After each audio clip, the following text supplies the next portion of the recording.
Hello, everyone. Welcome to the Newsbrowse News broadcast. According to a report by the Singapore-based newspaper Lianhe Zhao Obao, oil tanker traffic through the strategic Strait of Hormuz has ground to a virtual halt due to the growing risk of the collapse of the recent Memorandum of Understanding, MOU, signed between the United States and Iran. Jorge Leon, the head of geopolitical analysis at Norway's Rystad Energy, stated in a report on Wednesday, July 8th, that the halt in tanker traffic reflects heightened perception of risks among market players far more than any official statements from Washington or Tehran. Shipping data from Kharg confirmed this decline, revealing that only 4 tankers transited the crucial waterway on that day. While daily tanker transits had averaged 32 since the MOU was signed on June 17th, nearly triple the volume seen during the height of the conflict earlier this year. This rate remains far below pre-war levels.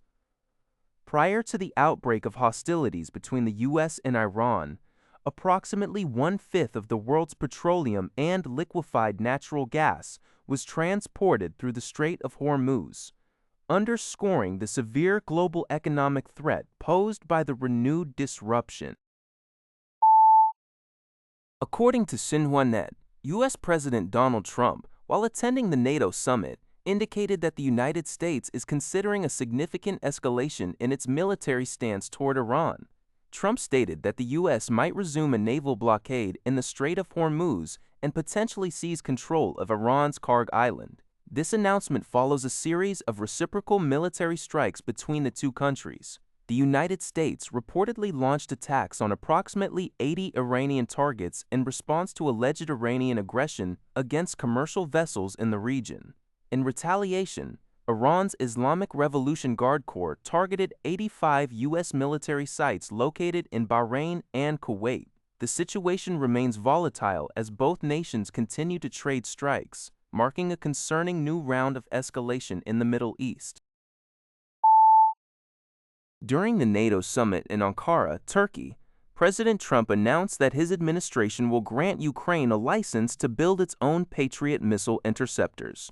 According to CBS News, this move marks a significant victory for Ukrainian President Volodymyr Zelensky, who had been actively lobbying for the production rights to bolster his nation's defenses against ongoing Russian attacks. President Trump stated that the U.S. will provide the necessary technical guidance for the complex production process, though he clarified that the U.S. will not provide additional Patriot units, as domestic supply remains limited. The companies involved in the Patriot system, Lockheed Martin and RTX Corporation, had not yet been officially informed of the decision at the time of the announcement.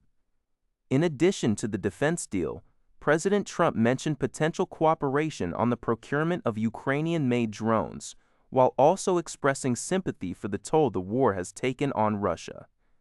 He indicated he would speak with Russian President Vladimir Putin to address when the conflict might conclude. The People's Bank of China, PBOC, announced on Wednesday that it will continue to apply an appropriately accommodative monetary policy, as reported by Xinhua. Following a quarterly meeting of its Monetary Policy Committee, the central bank confirmed its commitment to fostering steady economic growth and a reasonable rebound in price levels. The PBOC plans to strengthen both counter-cyclical and cross-cyclical adjustments while improving the coordination between monetary and fiscal policies. Key objectives include enhancing the transmission mechanism of policy interest rates, lowering financing costs for businesses, and monitoring bond market conditions.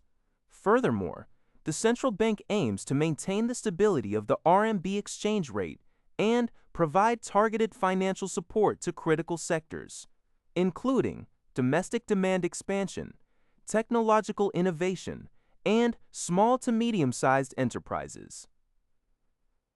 By improving the efficiency of fund utilization and supporting the private economy, the PBOC seeks to bolster overall economic resilience in the coming months.